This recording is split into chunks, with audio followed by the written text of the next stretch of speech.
Ray moved through the broken silence of space inside, his small old salvage shuttle that often rattled during long flights but still managed to get him where he needed to go.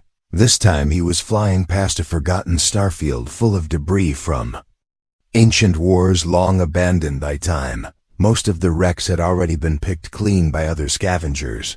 But Ray always believed that the real treasures were found where others stopped looking. The scanners were quiet until a faint signal caught his attention, something large, something intact enough to still power a beacon. Curiosity pushed him forward as he followed the signal deeper into the field, weaving through drifting hulls and shattered metal skeletons that floated endlessly in zero gravity like ghosts of a forgotten past. Then he saw a massive dark vessel hanging above a dead moon. Its hull charred and cracked, its design unlike any human model. It looked alien, ancient and elegant, in a strange way like a sleeping beast. In the shadows, Ray slowed down his shuttle as he circled the vessel, trying to find a docking point. The ship's surface was covered in strange symbols and patterns, half burned and faded by time. He managed to dock manually, climbing into the airlock and stepping into the strange ship. The moment he entered the corridor, the air felt different, heavier, colder, and filled with the kind of silence that pressed against the skin.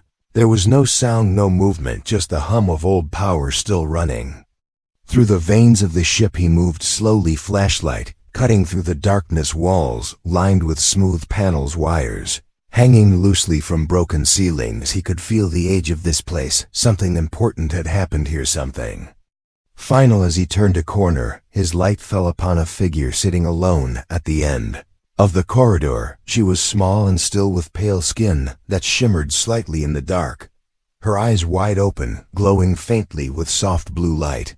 She did not flinch or run. She simply stared at him, as if she had been expecting someone. Ray raised his hands to show he meant no harm, but she did not react. Her expression unreadable, like a statue watching the stars. Her clothing was unlike anything he had ever seen. Part uniform, part organic fabric, laced with faint threads of metal. She looked too clean, too untouched to be a survivor of a crash.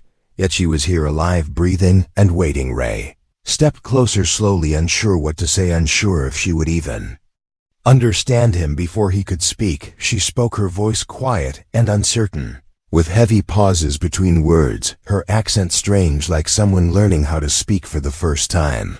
"You cannot take this ship, I stay." Ray froze, not because of fear, but because of the weight in her voice. It wasn't a warning, it was pain, loss, something deeper. She didn't shout or threaten, she simply stated a truth. As if the ship was more than just metal and wires, as if it was a piece of her that could not be separated. He tried to talk to her, told her he didn't want trouble, that he was just a salvager looking for scrap. Maybe some parts, maybe some data, anything valuable, but she only repeated the same words. "The ship is mine." I protected. Her gaze never left him, eyes glowing like stars trapped behind glass. She didn't move, didn't blink, didn't relax. Ray knew then, this wasn't just a girl left behind by chance. She had stayed for a reason, and that reason was still alive inside the cold walls of the ship. Somewhere deep within the shadows of that ship, something stirred. Old systems flickered alive with Ray's presence, lights pulsing on and off, as if the ship was remembering something or someone.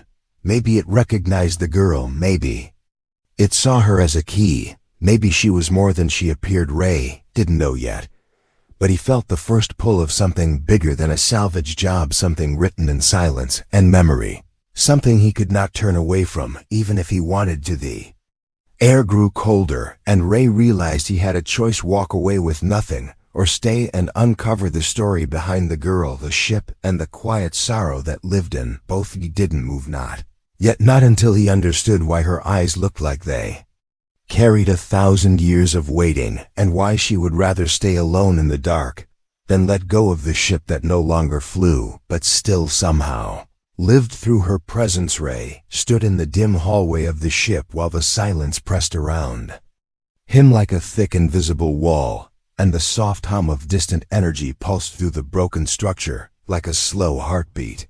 The girl still sat on the cold metal floor, her back against the wall, her hands resting gently on her lap, and her glowing Eyes fixed on him with a calmness that seemed almost unreal, Ray lowered his pack and slowly sat across from her, watching her carefully, and trying to understand who she was or why she had stayed behind when everything else in this ship was abandoned. And forgotten. He asked her name, and she hesitated. Her lips moved slowly, as if forming the words required effort and care. After a pause, she said her name is Leary, and though her voice was soft, the name lingered in the air, like an echo from another time. Ray repeated it gently, hoping to earn her trust, but she gave no response, only watched him, with the same silent curiosity that had followed his every move since entering the ship. He offered her water from his flask and a small protein bar, which she accepted with slow, deliberate hands. Though she didn't seem hungry or tired, her every action carried a weight, a meaning deeper than need. Ray looked around the hallway, then activated a nearby console, and to his surprise the screen lit up with a language he couldn't read, lines of alien text scrolling across the surface, like forgotten memories trapped in code. He turned to Leary, hoping she could help, and she stood slowly, walked to the console, and touched it with her hand. At once the symbols changed, rearranging themselves until basic human characters appeared, showing fragments of logs, sensor data, crew reports, and status messages. Most of them were damaged, corrupted beyond repair, but a few told pieces of a larger story. Ray began to read, and with every line he understood more of what had happened. The ship was part of an exploration fleet from a distant system. They had traveled far beyond known space and made contact with unknown forces. The last entry spoke of danger, pursuit, and a final desperate jump through a wormhole that tore the ship from its fleet and left it drifting near the dead moon where Ray had found it. The logs ended abruptly, but Leary's presence told the rest of the story. She was not just a passenger or a survivor. She had been part of the crew, perhaps even something more. He turned to her and asked what she was doing here, alone, and why she had stayed when the ship was clearly beyond repair. Leary's expression shifted. Her eyes lowered, and she placed a hand on the wall, as if the ship could feel her touch. She said, "The ship listens to me. It breathes through me. It remembers through me. I cannot leave." Ray did not fully understand, but the emotion in her voice was real. Her connection to this place was deeper than logic, deeper than survival. She told him the crew had died during the jump, their bodies gone, their minds lost to the fracture in space. She had remained behind because the ship would not let her die. It had linked to her, changed her, kept her alive through systems built long ago and never meant for human eyes. The technology had fused with her body and mind, allowing her to exist in this limbo, neither living nor truly machine. Ray listened as she spoke of years spent waiting in the dark, with only the ship's fading voice for company. He saw the loneliness in her gaze, the endless isolation that time could not erase. He asked if she wanted to leave to come with him back to human space, but she only shook her head and whispered, "I protect the last breath of my people. If I go, the ship dies." Ray understood now. This ship was more than metal. It was memory, legacy, a floating tomb, carrying the last story of a civilization that had vanished into the cold silence of space, and Leary was its guardian, chosen or cursed to remain behind as its final soul. Sat with her in the dark as systems flickered faintly above them, and wondered what he was meant to do. He had come looking for salvage, but had found a living mystery, a girl bound to a ship that no longer served a purpose and yet refused to be forgotten. As they sat in silence, the ship shifted slightly, groaning through its frame, and warning lights pulsed in the distance, a signal repeating over and over from a nearby sector. Ray moved to check it, and his screen lit up with an alert. Another ship was approaching fast, unknown ID, and no response. Ray looked at Leary, her expression unreadable, but her voice calm. "They come to take it, like the others before." Ray realized then that she had faced scavengers before and had survived them all, but not without cost. Her eyes filled with the weight of too many encounters, too much loss. He stood slowly and checked his weapon, ready to defend the ship and the girl who refused to abandon it. Something inside him had changed. He no longer saw her as just an alien or a survivor. She was something else, now something he was willing to protect. even if he didn't fully understand why yet. He knew one thing for certain: this was no longer just about salvage. This was about honor, memory, and the last light of a forgotten people that still burned quietly in the dark. The silence that had once wrapped around the ship like a heavy blanket was now cracking with tension as the distant sensors echoed with signals of an approaching vessel. Ray stood near the control console, watching the readings as they flashed and shifted across the screen. The ship was coming in fast, not responding to hails, not sending identification, not even following basic protocols. This wasn't a rescue ship or a patrol. This was something else. Something that moved with purpose and calculation. And Ray could feel it deep inside his chest, like the slow rise of thunder before a storm. Leary stood beside him, her posture straight, her glowing eyes fixed on the flickering screens. She didn't seem afraid, but there was a tightness in her voice when she said, "They will come with weapons." "They always do." Ray turned to her, asking how many times before, how many others had found this ship and tried to claim it, and her answer was quiet: "More than I can count. Each time I fought, each time I remained the only one left standing." Ray swallowed hard, knowing that she had survived not because she was stronger, but because the ship itself had fought with her. And through her, he moved through the narrow corridors, checking the old defense systems. Most were offline, rusted or unpowered, but some still responded to manual input. He rerouted power to a few of the inner bulkheads and activated emergency locking systems just in case the attackers tried to breach from multiple points. The halls flickered with weak light shadows stretching across the curved walls while Leary moved silently behind him, her presence quiet but steady, like she belonged to this place in ways he never could outside. The ship, the other vessel, approached slower, now as if circling, watching, studying, and then, with sudden precision, it latched onto the outer hull with a boarding clamp and began to cut through the metal. The sound of it rang through the corridors like a scream of steel. The ship groaned under the pressure, and Ray steadied his weapon, his hands sweating despite the cold. He took a position near the main access corridor and waited, heart pounding, as the inner doors hissed and the breach opened. With a sharp burst of pressure, 3 figures stepped through, dressed in dark suits with reflective masks and heavy rifles. They moved like professionals, calm and focused, ignoring everything except their path toward the ship's core. Ray shouted a warning, but they did not stop, so he fired the blast, echoing down the hall. As one of them stumbled backward, hit in the leg, the other 2 returned fire, forcing Ray to duck behind the pillar, debris flying around him, sparks lighting the dark like sudden stars in a night sky. Leary stood behind a control panel, her hands pressed against the surface, her eyes glowing brighter than before as she whispered words in a language Ray could not understand. And then the ship responded. The walls pulsed, the floor vibrated, and hidden mechanisms awakened, ancient tech humming back to life for the first time in years. Doors slammed shut, blocking the attackers' paths, while small turrets unfolded from the ceiling, firing stun pulses that forced them to retreat. One of the invaders tried to shoot Leary, but the ship moved around her, a shield of light flickering into place that absorbed the shot and sent the energy pulsing back toward the attacker, who collapsed unconscious. Ray stared in disbelief as Leary stood still, her face calm but pale, her energy draining with every second. The ship defended itself. More attackers came through a second breach, this time from the rear section of the ship. Ray ran through the corridors, firing as he moved, trying to draw them away from Leary. He took a hit to his shoulder, the burn sharp and sudden, but he kept going, adrenaline pushing him forward.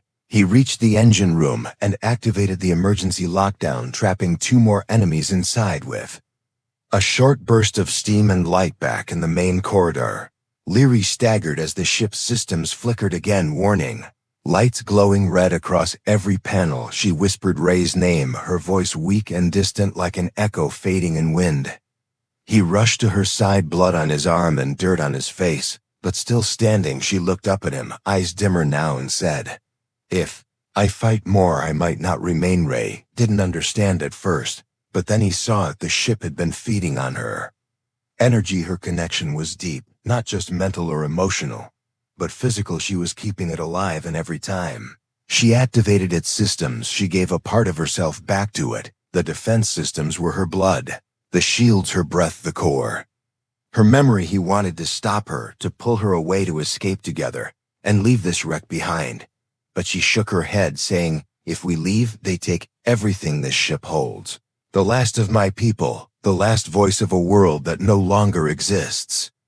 Ray looked at her and saw the truth. The ship and the girl were one and the same, and without her the ship would become just another ghost in the dark. As the final wave of attackers approached, Ray and Leary stood side by side, the ship's energy low and flickering, but still alive. They prepared to make their last stand together, not just to defend a ship, but to protect a memory, a story, a heartbeat that refused to fade into the cold silence of forgotten space. The corridors were filled with smoke and dust as sparks flew from damaged panels, and the dull red glow of warning lights spread across the ceiling like veins of fire. Ray moved through the haze, holding his injured arm close to his chest while his eyes searched for Leary in the pile. Shifting shadows. He could still hear the sounds of distant footsteps, boots pounding against metal, and the occasional crack of weapons discharging in the far parts of the ship.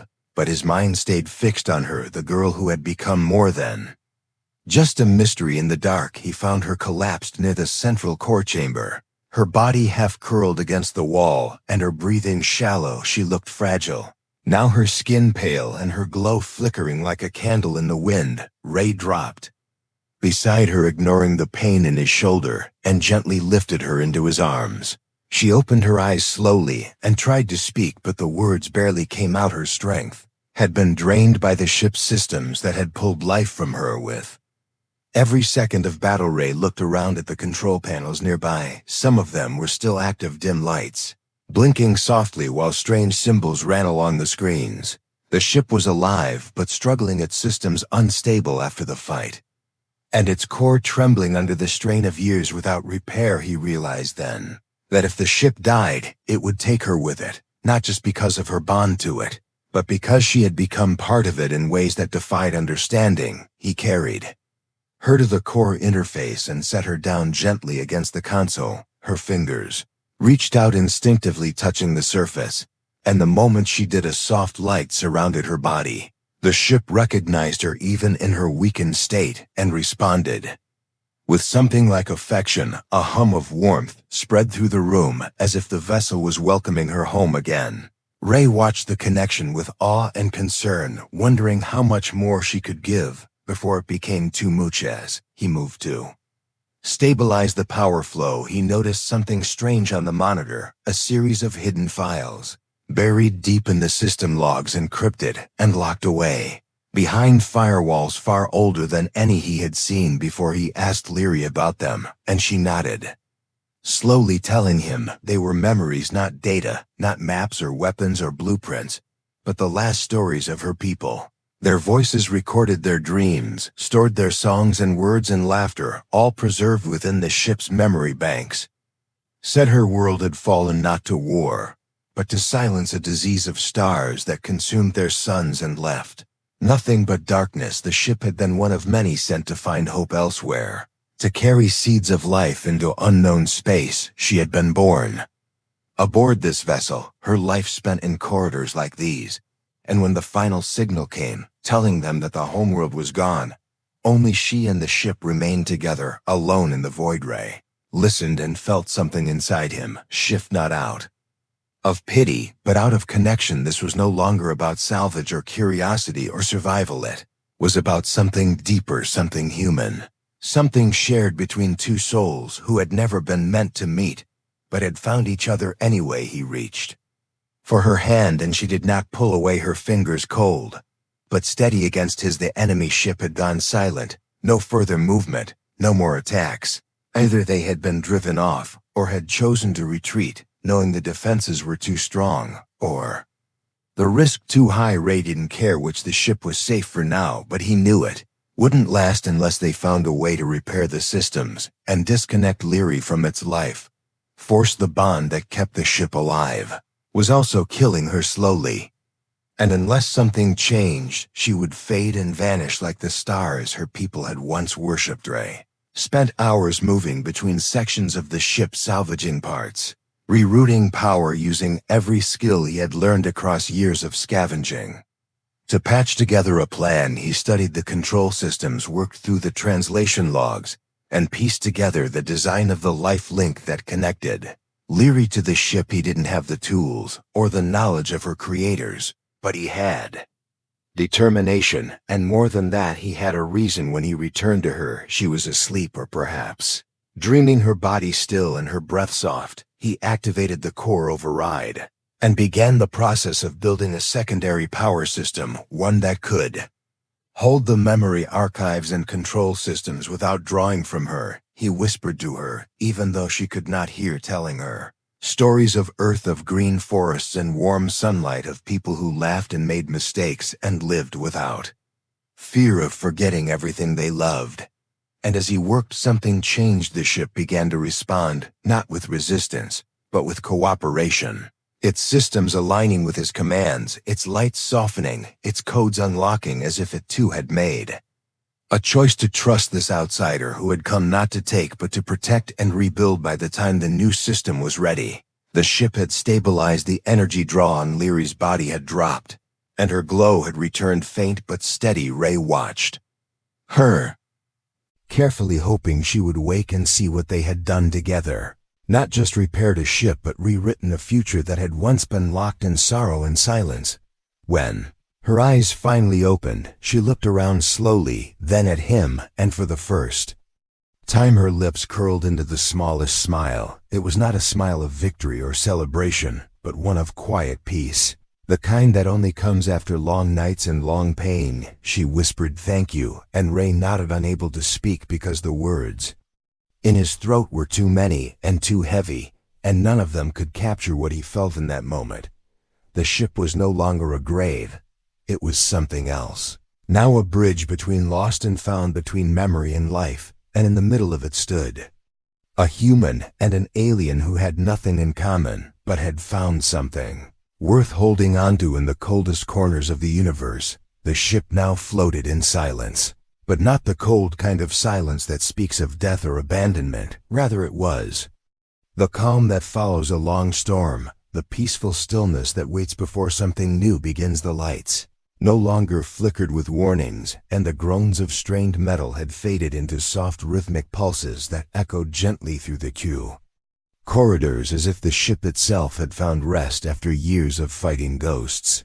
Ray stood in the central control room, staring at the display screens where system health bars glowed green and stable for the first time since his Ara Valeri sat beside him, her back straight and her breathing. Even her skin no longer looked drained, and her glow had returned to a steady, gentle shimmer. Her connection to the ship was no longer a burden, but a quiet companionship, sustained by the new system Ray had built with trembling hands and sleepless nights. The ship's memory banks had been fully transferred, and its core no longer pulled life from her every second. Instead, it pulsed with its own stored energy, and the ancient technology responded with a sense of calm that could be felt in the air. They had spent the last few days in silence, not because there was nothing to say, but because words seemed too small for everything they had endured and survived. Ray had walked the halls, repaired broken panels, and cleaned parts of the ship that had been left untouched for years.